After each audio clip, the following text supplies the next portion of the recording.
there's something massive happening that would affect every single person on this platform that I hear literally no one talking about. Congress has proposed gutting Section 230. Their target is a federal law known as Section 230. Certain politicians are making a big stink about Section 230. Section 230. Section 230. Section 230. Or the repeal of Section 230, which would end the internet as we know it. Lately, it feels like every single person in power across the political spectrum is united on taking down one law.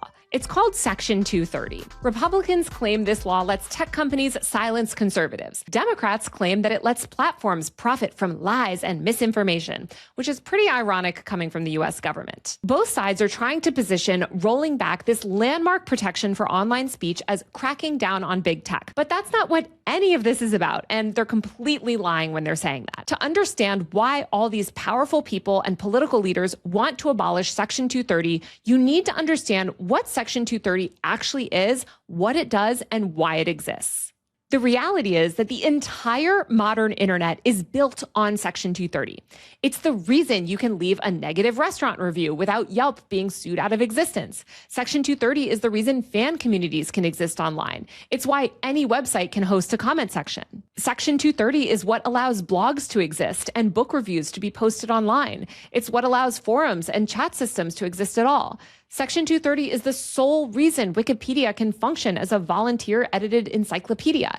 It's why the Internet Archive can preserve snapshots of the web's history. Section 230 is the reason you can sell something on an online marketplace like Poshmark or eBay. It's why you can upload photos to cloud storage or participate in group chats without your messaging app having to surveil and censor absolutely everything you and your friends say to make sure it abides by government-approved narratives. Section 230 protects all of this. I cannot explain how crucial and important this one small internet law is. It's only 26 words long, but it is foundational. So why does everyone in power, both Democrats and Republicans, seem so intent on destroying it? Well, I'm sure you can take a guess. But to understand this law, we have to talk about how and why it came into existence in the first place. This is the first episode in my multi-part series on Section 230. The fight for Section 230 is a fight for the internet itself. And I know a lot of people don't like to pay attention to tech policy because it seems complicated or boring or whatever, but I promise you, this is not. The battle over Section 230 directly impacts any other issue that you care about, I promise you. Over the next few months, I'll be breaking down what Section 230 is, why you should care about the law, and why every single powerful person across the political spectrum is trying to destroy it. I'll be debunking common misconceptions about Section 230 and dismantling the most common arguments for Section 230 reform with facts and logic. I'll be diving deep into the unexpected corners of the internet that Section 230 protects, talking about why big tech actually supports Section 230 reform, and discussing the relationship between Section 230 and the First Amendment. I have so much in store, from an interview with a sitting U.S. senator to some fun and unexpected guests. Please hit subscribe and support my work on Patreon via the link below, or buy a paid subscription to my tech and online culture newsletter, UserMag, at usermag.co. This series is entirely self-funded. I actually tried to get an advertiser to sponsor this series, and I asked everyone, again, this law is foundational. It is literally what protects the modern internet and every major internet company. But surprise, surprise, I couldn't find a corporation to fund this series, and I think that should tell you a lot. So as usual, my work is entirely self-funded, and every single dollar of your support makes such a difference. Now, to get started, we need to zoom back 30 years in history. In the early 1990s, the internet did not look anything like it does today. There was no mass social media, no platforms for group communications like Reddit or Discord. The very, very, very, very few people in America with internet access went online using dial-up modems, and they were really only able to access a handful of text-based forums and message boards. The internet was just starting out, and it was so tiny and fragile and new. Two of the biggest companies offering internet services back then were called CompuServe and Prodigy. These companies both operated their own proprietary digital environments. You have to remember, this is years and years before Google or web searching or anything like that. People effectively had nowhere to go once they logged on. So these internet service providers like CompuServe and Prodigy literally taught people what being online meant by creating these little digital hubs for users. Ultimately, they paved the way for AOL, which came later on and which every millennial like myself is very familiar with. So when someone logged on using a dial-up modem in 1991, they entered into these little CompuServe or Prodigy online environments. Inside these spaces were CompuServe or Prodigy discussion boards, forums, chat rooms, groups organized around things like hobbies, finance, technology, and everyday life. People posted questions, argued about things, swapped stock advice, and shared opinions with strangers that they would never meet in person. At the time, this was all very, very, very new. You have to remember that back then, the internet was so small. It's hard to even comprehend how small it was. In 1990, effectively 0% of American households had internet access. It was actually just so significantly less than 1%, it didn't even round up. The entire American internet was only made up of a couple tens of thousands of people at most. And most of those users were like tech geeks, researchers, people at universities, government agencies, and defense contractors, of course. There was no World Wide Web yet. It was really just these text-heavy and command-driven CompuServe and Prodigy internet environments that weren't even really that accessible to people without some technical ability. Also, you had to pay by the minute to access them. But still, the internet was growing. Over the next 5 years, from 1990 to 1995, we went from less than 1% of Americans having internet access to 14% of Americans having internet access. Again, super slow, like dial-up internet access, it would make that sound. And most people also didn't really understand how it worked. But the concept of people connecting to other people via the computer was just beginning to take hold. So CompuServe and Prodigy were running these little online spaces, and people would log on and they would chat with each other. But lawmakers and the mainstream media had truly no idea or understanding of how any of this worked. They treated the internet like a fad or some strange novelty that was really just for like weird men in their basements. They struggled to grasp how the most basic online communities function or why any normal person would participate in them. They stigmatized and mocked internet users, and when asked to explain fundamental concepts like, the concept of a website, they kept trying to compare the internet to traditional media. They just couldn't understand this new medium, but they knew that people were already using it to get things like news. So they kind of started to think of CompuServe and Prodigy as newspapers, which is very funny and deranged because CompuServe and Prodigy were internet service providers. They were definitely not newspapers. These companies did not write or publish a single piece of content or employ any journalists or editors. They also weren't telephone companies necessarily because the conversations that were being had on them were not really one-to-one calls. They were public posts visible to many people at once, which meant that the internet had created something entirely new. Places where companies provided the infrastructure for mass communication and users supplied the speech. That's the key though. The users were providing the speech, not the companies. This is something that quite literally had never happened before at such a scale. Suddenly, for the first time in history, people didn't need to go through institutional gatekeepers to get information out, and this caused serious legal problems. For centuries, the law had drawn very sharp distinctions between different types of information handlers. But what do you do when suddenly everyone is an information provider? A newspaper could be held legally responsible for the content that it published because editors at the newspaper would manually review, edit, and choose every single word that ran in that newspaper, obviously. This is also why government officials could easily get stories at major newspapers killed or changed. As we all know, editors in the mainstream media have always run in the same elite circles as government officials and CEOs. So people in power had enormous sway over legacy media. Now, suddenly, people were posting information online and reaching other people at scale, and there wasn't some powerful institutional gatekeeper there to stop them. This was revolutionary. But again, the media and internet laws on the books back then were not written to account for the internet. While many people in the media and government thought that we should regulate the internet like newspapers or movies, others argue that these internet providers were a lot more like bookstores or libraries.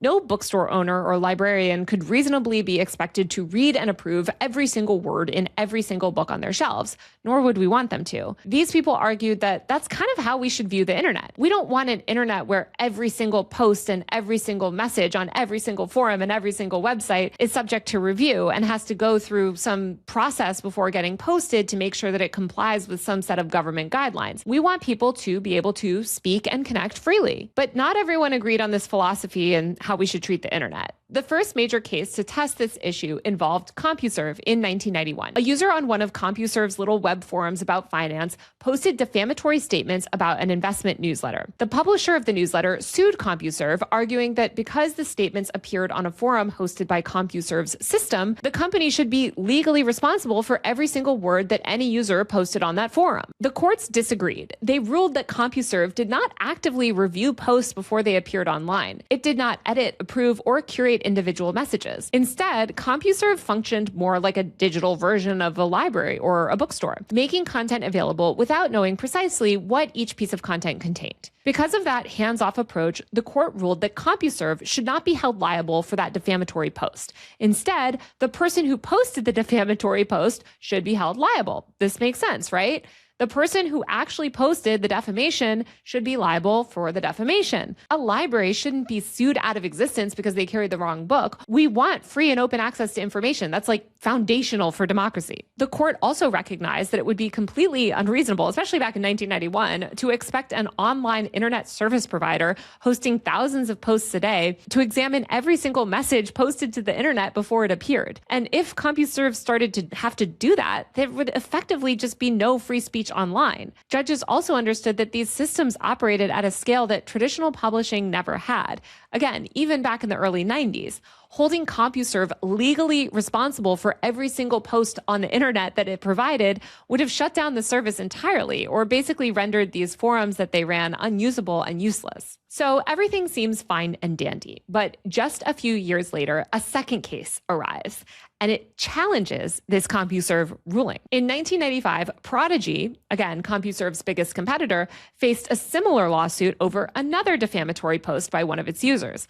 Like CompuServe, Prodigy hosted discussion forums and message boards. But unlike CompuServe, Prodigy had made a public effort to moderate its digital spaces. It advertised itself as family-friendly, and it used moderators and automated tools to remove posts that it considered offensive, vulgar, or illegal. Prodigy was trying to make its forums less toxic and more welcoming to try to get more people to use the internet, because a lot of people back then were still really scared to use the internet because the majority of the internet was not moderated, and they thought that it was like this dark place full of, bad stuff. Instead of being praised for this effort, however, Prodigy was punished. The court ruled that because Prodigy exercised some control over some of the content that appeared online by choosing to delete blatant spam and illegal content, Prodigy should be effectively treated like a newspaper. And newspapers, under long-standing defamation law, can be held responsible for everything that they publish, including statements written by others. According to this legal reasoning, Prodigy's decision to remove the most extreme and in some cases illegal posts on their, little online communities meant that it had taken responsibility for literally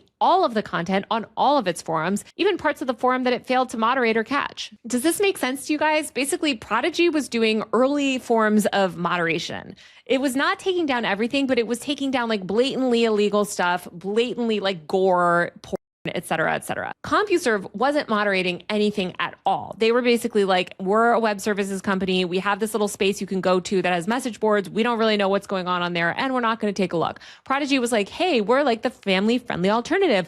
Come on ours. We delete blatant spam and gore. So the first court case, again, found that CompuServe was not liable for the content that was on its forums. And then the second court case found that Prodigy was liable for the content on its forums because it had just deleted like blatant spam and like a few things.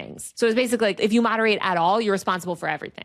Under the logic of these two cases taken together, online services were presented with a very miserable choice. Either don't moderate a single thing and let your platform become a free-for-all, including allowing people to post blatantly illegal content, spams, and scams, or make an effort to remove some illegal content and become legally liable for literally every single post, reply, comment, and like made by users. Companies were being told effectively that content moderation in any form, even removing blatantly illegal material, was dangerous and would make make you legally liable for everything that any user of your service ever said. The safest legal strategy then was to completely ignore abuse, spam, and illegal content entirely. Alternatively, a company could try to review every single piece of content before it went live on the internet. But again, even in the mid-1990s, this was totally unrealistic. And also, as more and more people got online, that task became impossible. This legal trap did not just affect big companies either. It threatened the very concept of online discussion, comment sections, and messaging. One person who immediately understood how insane the situation was Chris Cox, a Republican congressman from California. He read about the Prodigy decision while traveling on a flight home and thought that these rulings were, quote, surprisingly stupid. Not only had the courts gotten everything wrong about the internet, but they were literally encouraging companies to engage in the worst behavior. They were actively destroying this little nascent thing called the internet, right when more and more people were getting interested and finding value in the online world. So Cox is like, okay, we need to figure this whole thing out. These courts are trying to apply these old, out-of-date categories of like newspaper publisher or distributor to something that really doesn't fit in any of those boxes. The concept of group discussions and free and open communication wasn't new, of course. This is America. We have the First Amendment. So it's not like we needed some big, heavy regulation. But Cox was like, Congress should come in and make some sort of small legal clarification here that recognizes the unique nature of online services. Ron Wyden, a Democratic congressman from Oregon, was also super interested in technology policy and the future of online communication. He was thinking the exact same thing. Despite their partisan differences, the two lawmakers agreed on the core issue, which is that the law should not force digital platforms to choose between total chaos and neglect or impossible oversight and mass censorship. The law should allow the internet to do exactly what it was built to do: connect people and allow for the free and open exchange of information. Platforms should be allowed to let users speak freely while also being allowed to remove harmful material and spam without fear of crippling liability. So they got to work on drafting a new law. The first key idea expressed in this law was that websites and online services that hosted content created by users should not be treated as newspapers, or basically the speaker of the content. This is so important. And this is like the key concept of Section 230 that I want you guys to understand. If you say something, you should be held legally liable for the words that you say. So if you threaten someone on the telephone, for instance, we don't hold telephone companies responsible for the threats that you make over the phone. Or if you write something threatening and you send it via FedEx, we don't let someone sue FedEx for allowing you to send a mean letter threatening someone else. It's your speech, right? So you should be responsible for your own speech. This principle is core to this law. The second idea embedded in Section 230 is also as important. The law explicitly stated that platforms could engage in good faith moderation without losing their legal protection. So they could remove corn, delete threats, spam, illegal material, and that wouldn't suddenly turn a website or an internet platform into a newspaper, which was responsible for every single thing that was said and run in that newspaper. This provision gave platforms the ability to remove spam, scams, and delete harmful content without being punished for failing to achieve perfection. Together, these two ideas formed what became known as Section 230. And Section 230 back in the 90s was actually not that controversial, if you can believe it. People back then actually recognized that this was a really, really crucial law to protect self-expression online. When it came before the House of Representatives, Section 230 passed by a staggering margin of 420 to 4. Pretty much every lawmaker was like, yes, absolutely. These are the most fundamental principles of free speech and expression, and this law is so important. We all love Section 230. Like, let's go. I just want to take a minute here to say that if you're still watching, please hit the subscribe button and support my work on Patreon or Substack via the link below. Again, I'm 100% self-funded, and this Section 230 series is not backed by anyone. My work on this is entirely self-financed. I have zero corporate support, zero, and no long-term advertisers. I rely on support from people like you to do this work, so please support me on Patreon via the link below, or buy a paid subscription to my Substack newsletter so that I can continue to make these videos. Now back to the history. So Section 230 passes out of Congress. In 1996, President Clinton signed Section 230 into law as part of a larger package of legislation known as the Communications Decency Act. The Communications Decency Act has its own sordid history. And as I've covered on my channel before, the moral panic around kids and technology and the internet is not new. In the mid-1990s, as the internet was rolling out, these parents groups funded by far-right religious organizations were irate about the possibility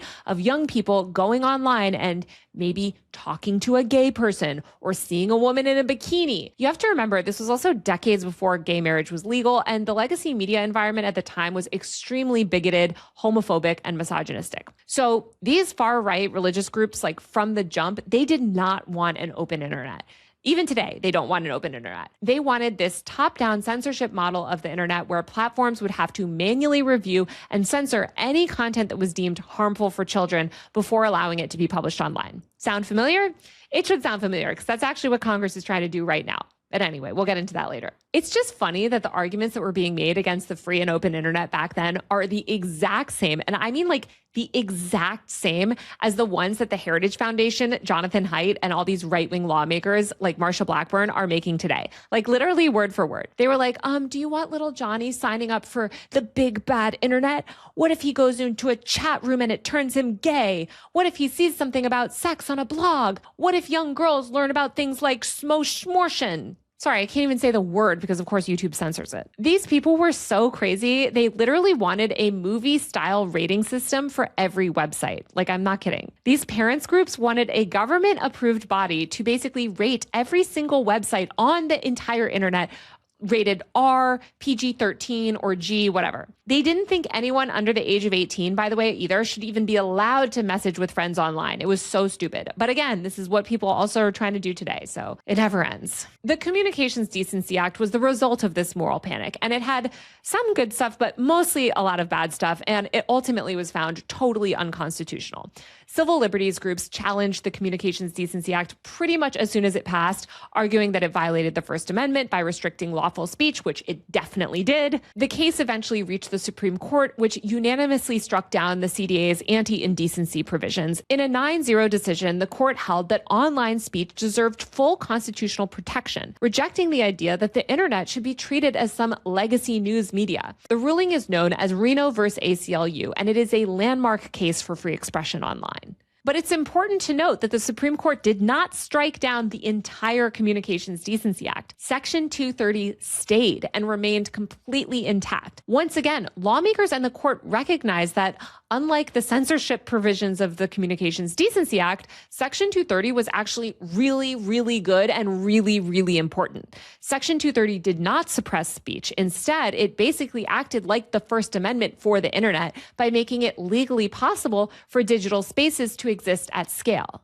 All of this happened in 1997. So just to recap, 7 years earlier, less than 1% of Americans had internet access. By 1997, 20% of Americans have dial-up internet at home. The internet had grown from a few tens of thousands of users, mostly at universities, to tens of millions of Americans having dial-up. AOL was ascendant. People were learning about web pages, email, chat rooms, and people were kind of getting excited at the thought of early e-commerce. Section 230 very quickly became the legal foundation for our entire modern internet. If you're a millennial like me, aka super old at this point, you're probably a little kid at this time. And you might actually remember this era. 1997 was the year that AOL launched AOL Instant Messenger, which literally could not have existed without Section 230. Section 230 allowed forums, blogs, social networks, review sites, and comment sections to exist. I can't explain how much Section 230 changed the internet.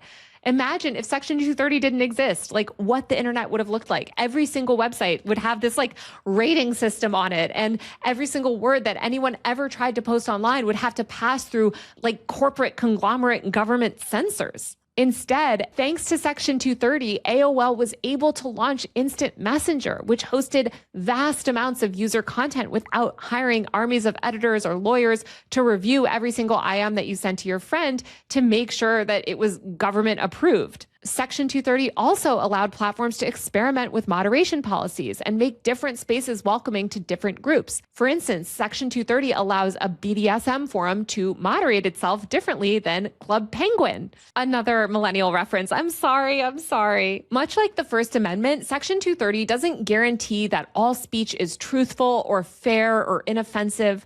And a lot of people get really mad about this. They think, well, maybe these platforms should review every single post with AI to determine if it's true.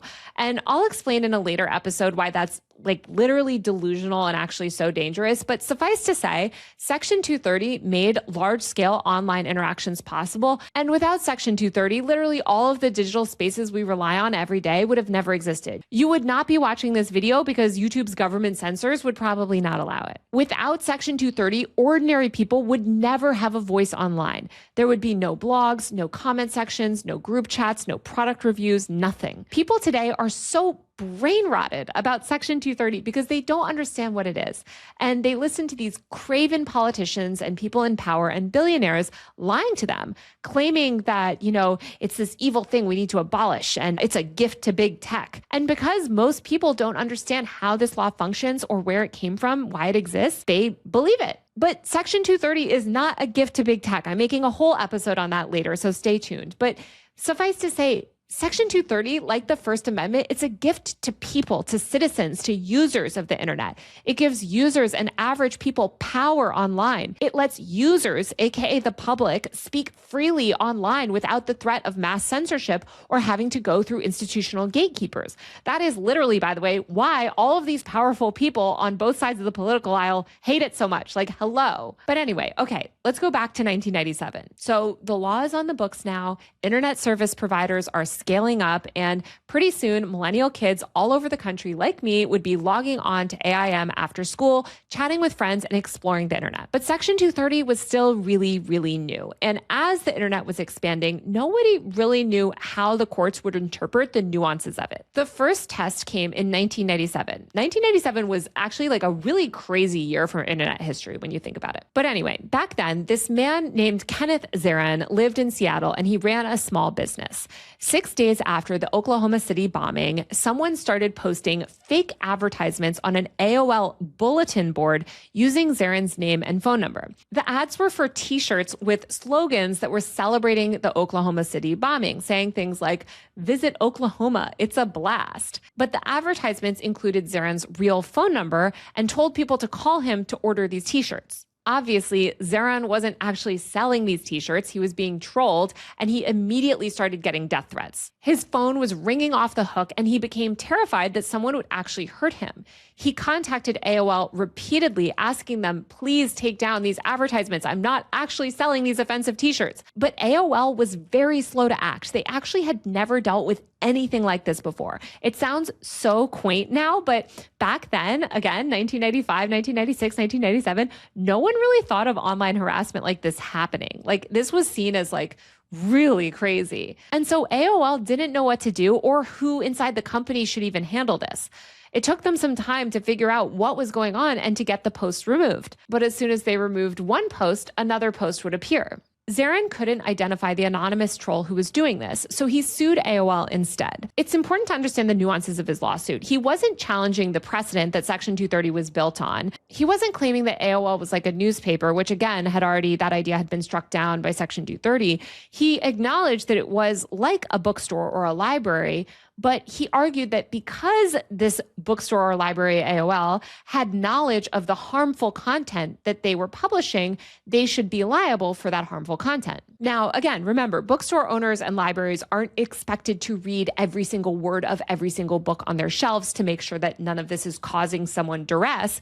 But if a bookstore owner was specifically told that a book that they were carrying was defamatory to someone and they kept selling that book, could the person hold the bookstore liable? It's not like a perfect analogy because bookstores are obviously different from the internet, but that's basically the concept that Zeran wanted to test. And obviously, in this case, AOL actually knew about these posts harassing Zeran because Zeran kept telling them about it, and he argued that they weren't working fast enough to fix the problem. The case went to the Fourth Circuit Court of Appeals, and Judge Harvey Wilkinson, a Reagan appointee with a very strong record on free speech, wrote the opinion. He rejected Zeran's argument and ruled that Section 230 eliminated both publisher liability and distributor liability. So essentially, if someone called up a bookstore and said, hey, this book is defaming me, it's a bad book, it's causing me emotional harm, that bookstore shouldn't be held liable for the content in that book. The author of the book should be held liable. The Supreme Court declined to hear Zeran's appeal, and his case became foundational. The Zeran decision allowed the internet to grow into what it is today, because without that ruling, every single website with user-generated content would face the same impossible choice that Prodigy faced before Section 230 existed. Now, I know what you might be thinking, because this is what I was thinking when I first learned about this case years ago. Like, why is it good that AOL wasn't held legally liable here? Don't we want platforms to crack down on online harassment? Isn't the decision in Zeran v. AOL a huge failure of justice? A man was viciously harassed, and the platform responded really slowly, and it seems like this law shielded a platform from liability. That seems really bad. But this is why understanding the nuances of these legal cases and this regulation is so crucial, because a lot of it goes against what you might initially think is common sense. In reality, the ruling in Zeran v. AOL that upheld Section 230 ultimately actually protected the very people most harmed by online abuse. By refusing to impose notice-based liability on intermediaries like AOL, the court actually avoided creating a system where platforms would become legally punished for knowing too much. So if platforms could be sued the moment that they were alerted to harmful content, the rational response would not be faster, more thoughtful moderation, I wish. It would just be ignorance or over-censorship or basically shutting down user speech altogether. Basically, we would be right back where we were with CompuServe and Prodigy, and it would be legally risky for any of these platforms to regulate any content at all. So abuse victims would lose forums, communities, and channels, all of which depend on active but imperfect moderation. Ironically, Section 230, by upholding free speech, is what makes modern content moderation possible at all. The law protects a platform's ability to remove harmful content without becoming legally responsible for every single post that it fails to catch. Without that protection, platforms would be incentivized to either remove anything remotely controversial or to moderate nothing. Again, the CompuServe strategy, because selective enforcement would mean lawsuits. Again, the Prodigy situation. It all just comes back to Prodigy versus CompuServe. I can't emphasize that enough. But both of those outcomes actually make online harassment and abuse much, much worse, not better. Survivors, marginalized voices, and small community spaces would be hit the hardest if Section 230 was overturned, because only the largest corporations can afford constant legal defense. Section 230 is what allows platforms to experiment with different forms of moderation, improve their tools, and build trust and safety teams. Section 230 allows platforms to respond to abuse without the fear that every single mistake would be existential. I have quite famously experienced some of the worst of the internet. I've spent my entire career advocating for marginalized voices. For those of us who care about online abuse and who want marginalized people to have safe spaces on the internet to speak and express themselves freely, the Zeran v. AOL ruling mattered a lot because it correctly placed responsibility where it belongs, on the people who commit abuse, not the infrastructure that carries speech. Holding platforms legally responsible for user behavior does not stop harassers. It just encourages censorship and consolidation. The Zeran ruling preserved an open internet where abuse can be confronted through better design, enforcement, and norms, instead of legal pressure that could be easily weaponized by bad actors and powerful people. Over the next decade, courts across the country built on the Zeran decision to expand Section 230's protections. In 2003, the Ninth Circuit ruled that Section 230 protected an individual who republished someone else's defamatory email on a listserv. This established that the law protects regular users and not just corporations, which was obviously a very big deal. In 2006, the California Supreme Court ruled that a women's health advocate who posted a controversial opinion piece to a Usenet news group, that's a tongue twister, was protected, even though she didn't write the piece herself. This ruling was a really good thing because it meant that users couldn't be legally held liable for, sharing a link to somebody else's article that might be defamatory. But in 2008, something different happened. The Ninth Circuit heard a case called Fair Housing Council versus Roommates.com. The website Roommates.com matched people looking for rooms with people who had housing. To sign up, users had to answer questions about their sex, sexual orientation, and family status, and indicate their preferences for roommates based on those same characteristics. Housing discrimination groups sued, arguing that Roommates.com was violating the Fair Housing Act by requiring users to disclose protected characteristics and express discriminatory preferences. Roommates.com tried to claim that it was fine that they were doing all this illegal stuff because they had Section 230 immunity. This time, the court rightly said, no, you don't. The judge ruled that Roommates.com had crossed a line by requiring users to answer specific discriminatory questions through drop-down menus.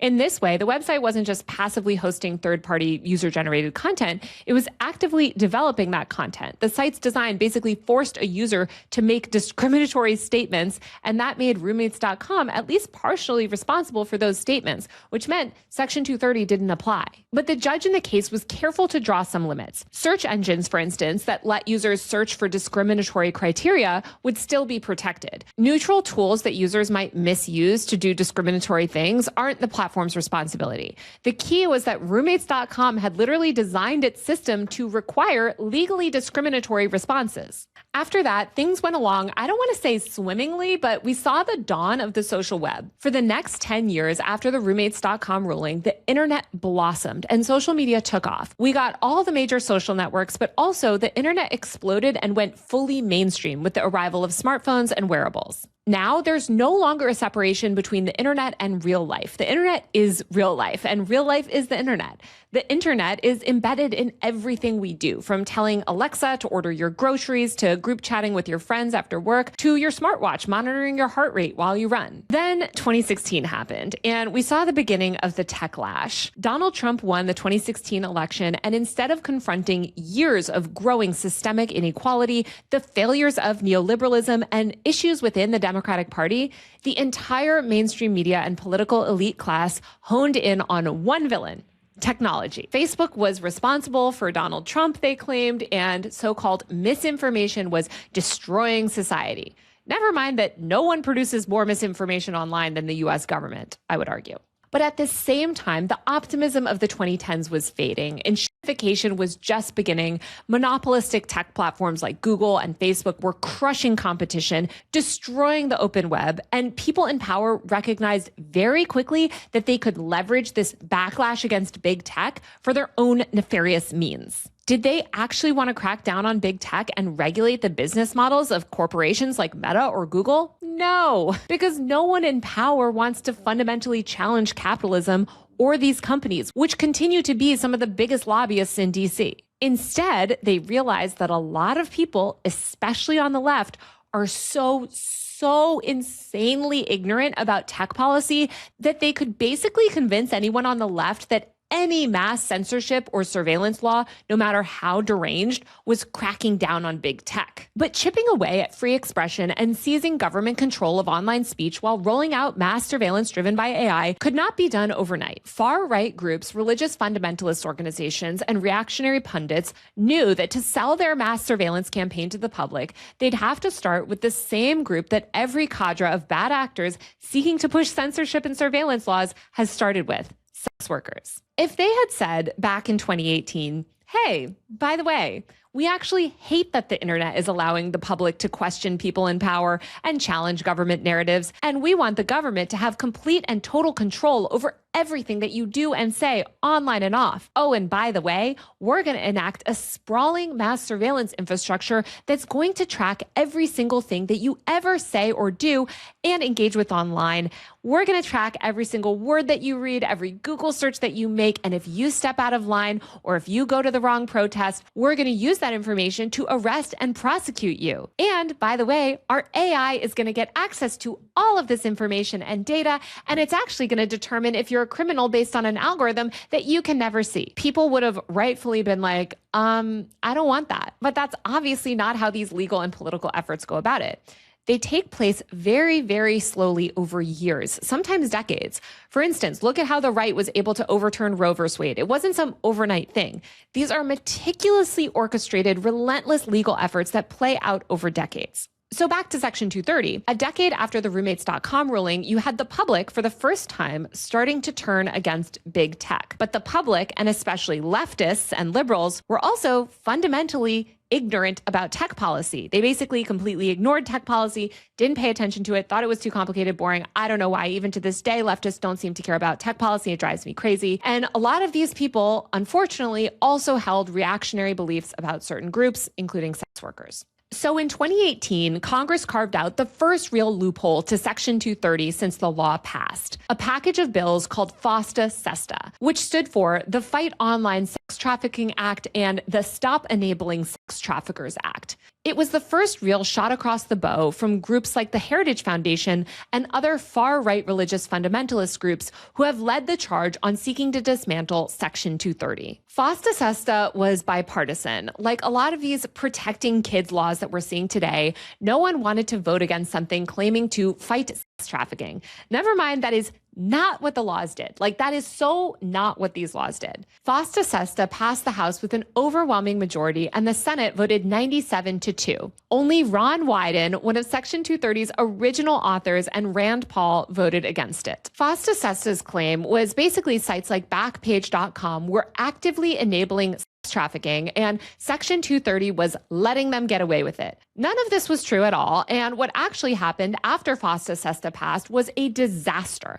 Platforms immediately started censoring vast amounts of legal content. Craigslist shut down its entire personal section overnight, and other sites followed. Sex workers who were using online platforms to screen clients and work more safely to actually avoid getting sex trafficked lost those tools overnight. Studies found that FOSTA-SESTA significantly increased the danger for sex workers and was a massive boon for the sex trafficking industry. Because sex workers could no longer operate safely online, they were basically funneled into the arms of sex traffickers. A Government Accountability Office report later found that FOSTA-SESTA effectively never produced even one single sex trafficking prosecution, not one. Instead, FOSTA-SESTA became a case study in what happens when you punch holes in Section 230. Platforms don't respond by becoming better moderators. They respond by eliminating anything remotely risky.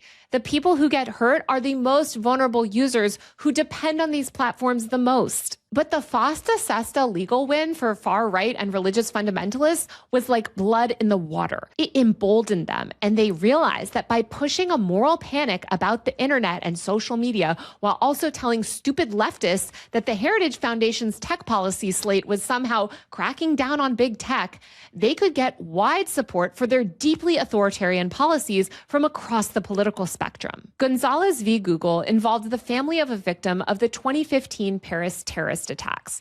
They argued that YouTube's recommendation algorithm made Google liable for aiding terrorism by suggesting ISIS videos to users. The case was nothing but a ruse to try to get the court to start to dismantle Section 230, but instead of ruling, the court punted. In a short, unsigned opinion, the justices said that underlying terrorism claims were basically too weak to decide the Section 230 question, so they essentially kicked the can down the road. To me, though, what was so chilling about that case was what Justice Elena Kagan said after. She made a statement saying, I mean, we're a court. We really don't know about these things. You know, these are not like the 9 greatest experts on the internet. I remember hearing this for the first time after Gonzalez v. Google, and it literally made me sick to my stomach. You're not the 9 greatest experts on the internet. Okay, but our entire literal society is enmeshed and intertwined with the internet. You're literally treating the internet as a punchline. The internet is the most important, most revolutionary technology potentially in human history. And you're like, oh, we don't really know about these things. Hee hee hee hee hee. Like, okay, well, you should know about these things. You should know about these things because you're literally the highest court in the country, and you're supposed to be regulating these tech platforms that have become global superpowers. And it seems like you guys and people in Congress don't even know how to turn your computers on, and it's all one big joke to you. How can we count on these people to effectively regulate technology when they don't even understand the most basic fundamentals of technology? And in that clip, Kagan continues. And I don't have to accept all Ms. Blatt's "the sky is falling" stuff to accept something about, boy, there is a lot of uncertainty about going the way you would have us go. in part just because of the difficulty of drawing lines in this area, and just because of the fact that once we go with you, all of a sudden we're finding that Google isn't protected. And maybe Congress should want that system. Listening to this, I literally want to reach through the screen and shake everyone. Her being like, hey now, wait a minute. If we go along with this crusade to dismantle Section 230, which is basically like what she's referencing in that clip, then something like Google wouldn't even be protected. It's like, yeah, people literally would no longer have access to any non-government approved information. That's the whole point. That's why we're upset about this. And I'm not just trying to like shade Justice Kagan, who's a brilliant legal mind, but it is really, really concerning when she's like, I don't know, maybe Congress can figure this out. When the majority of Congress never even grew up on the internet, doesn't understand the most basic concepts related to technology, and half of them are over the age of 80 with dementia. Meanwhile, the Heritage Foundation and their cadre of extremely online, well-funded far-right fundamentalists are not quitting. These people are funded by billionaires, and their sole goal is to destroy the internet and roll out mass AI surveillance. They're funding an endless stream of media to propagandize and misinform the public on these issues, while more and more cases that attack Section 230 continue winding their ways through the courts. Just recently, Texas and Florida have passed laws trying to limit how platforms moderate content. We're seeing identity verification laws that remove anonymous speech online. Abortion content is being blocked in states like Texas. LGBTQ people are being deplatformed in places like Kansas and Missouri. And Democrats are now leading the charge on mass censorship and surveillance by pushing policies to reform Section 230 that groups like Focus on the Family could have only dreamed of. All because they don't like their constituents being able to speak freely online and call them out on things like funding, war crimes in Gaza. This week is the 30-year anniversary of Section 230, and for the past 3 decades, Section 230 has been the legal bedrock of the entire modern internet. It's the legal foundation that allows you to post a restaurant review, leave a comment on a news article, forward an email, or share your opinions online at all in any capacity. It's the reason Wikipedia can exist. It's why you can sell things on eBay or find an apartment on Craigslist. And these politicians who don't care about any of this, who grew up in a time when they got news by like telegram, who are being spoon-fed baby food for dinner, want to tear it all down. And these ignorant leftists and progressives are going along with it because they think somehow that mass AI surveillance and rewarding people like Peter Thiel with billions of dollars is somehow cracking down on big tech. Like, are you guys delusional? We have to do everything in our power to protect Section 230. We cannot even give an inch to people who want to reform or alter it. It is the single most important law protecting our freedoms on the internet. What I think is so insidious, too, on top of all of this, is that big tech itself is now backing efforts to revoke or reform Section 230. Because as they embrace AI, they know that they have the massive resources necessary to moderate platforms at scale. Not like they'll be doing it well, mind you. But multi-billion-dollar tech companies now want a repeal of Section 230 so that they can consolidate power and eliminate all competition. For instance, say you want to start a small internet company or a blog or some small forum based on a hobby or niche.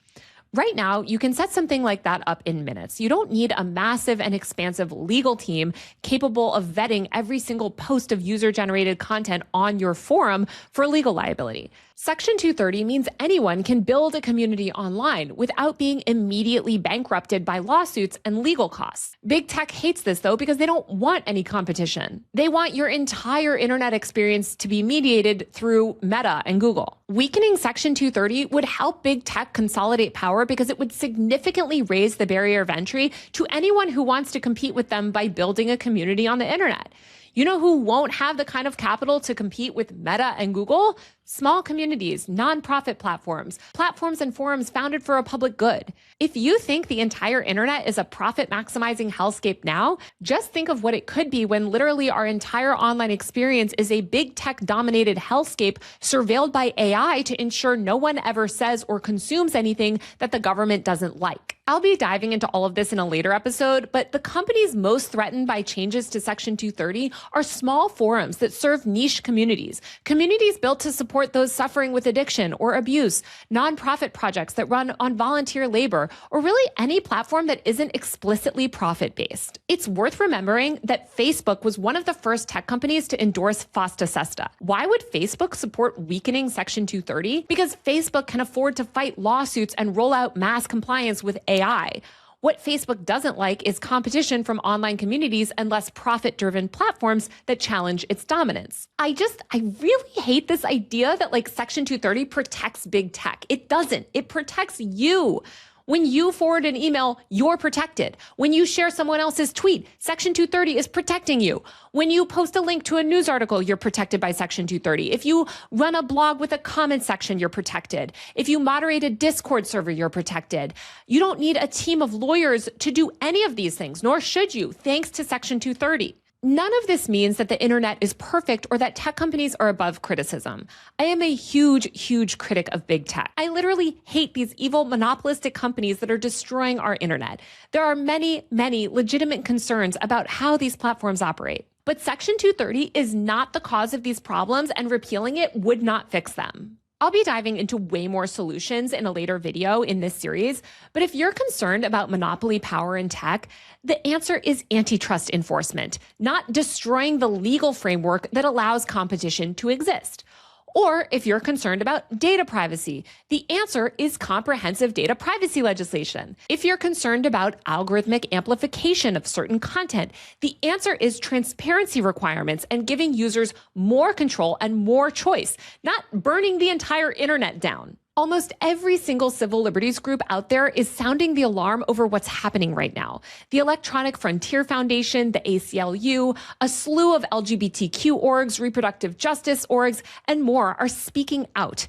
Library associations, journalism groups, and civil liberties advocates are begging people to please fight to protect Section 230. But politicians aren't listening because most voters don't understand what's at stake. And most people on the left, again, I'm sorry to say it, are completely ignorant about tech policy. No hate, seriously, but think about the last time your favorite liberal or progressive content creator even spoke about tech policy or Section 230. These leftist and liberal content creators are not listening to sex workers, trans people, abortion activists, and other marginalized groups whose lives would be devastated if Section 230 was reformed. Instead, they push moral panic BS because their ignorant audiences think that it means they're somehow tough on big tech. Literally, while they advocate for policies and promote a moral panic that will entrench and is entrenching big tech's power. And the mainstream media is also very complicit in this effort. It's no secret that legacy media and all people with institutional power hate the liberatory power of the internet. They do not want a world where anyone can challenge their narratives online, where the New York Times can be called out for pushing blatant lies about what's happening in Gaza. They want to take us back to the 1960s, where what people in power said couldn't be questioned. So the legacy media feeds these moral panics about the internet and continues to straight up lie to the public about how these laws work and what these legal efforts are really about. And I will say, this is not all tech reporters. There are some amazing tech reporters in legacy media who do incredible work. But I'm primarily talking about these big-name New York Times pundits or the editorial pages of major newspapers, huge liberal podcasters like the Pod Save America bros, and reactionary centrist influencers who are funded by the same massive dark money groups that are backing these attacks on Section 230. And because technology policy doesn't exactly make good television, so much of this is happening in obscure congressional hearings, state houses, and through legal briefs that basically no one aside from a very small handful of tech policy reporters are even reading. But every single one of these state laws and legal cases matters because they establish legal precedent collectively. Every single time a court upholds Section 230, it reinforces the legal environment that allows user-generated content to even exist. And when a court weakens it, like what happened with FOSTA-SESTA, platforms become more risk-averse and likely to remove even more content preemptively. What I want you guys to understand is that if you use the internet, Section 230 protects you. Section 230 is literally what makes the internet as we know it possible. This little 1996 law literally made the greatest expansion of human communication and knowledge sharing possible. So please, please contact your representatives right now. Tell them that you understand what Section 230 actually does and why it matters. Tell them that you will not accept reforming this law and do not let their staffers gaslight you or feed you misinformation. Tell them that destroying Section 230 would hurt ordinary users while helping the exact big tech incumbents that they claim to oppose. Section 230 is crucial to the internet. It is something that you rely on every single day, whether or not you realize it. And we need to protect it in every way possible. For more information and a script that you can use to call your lawmakers and to learn more about Section 230, go to What is Section 230? It's a great website made by Fight for the Future, an amazing civil liberties organization that fights for marginalized people to have a voice online. I'll also just tell you guys, again, it is so ironic that all these bad actors claim all the time, oh, Section 230 helps big companies, it helps big tech.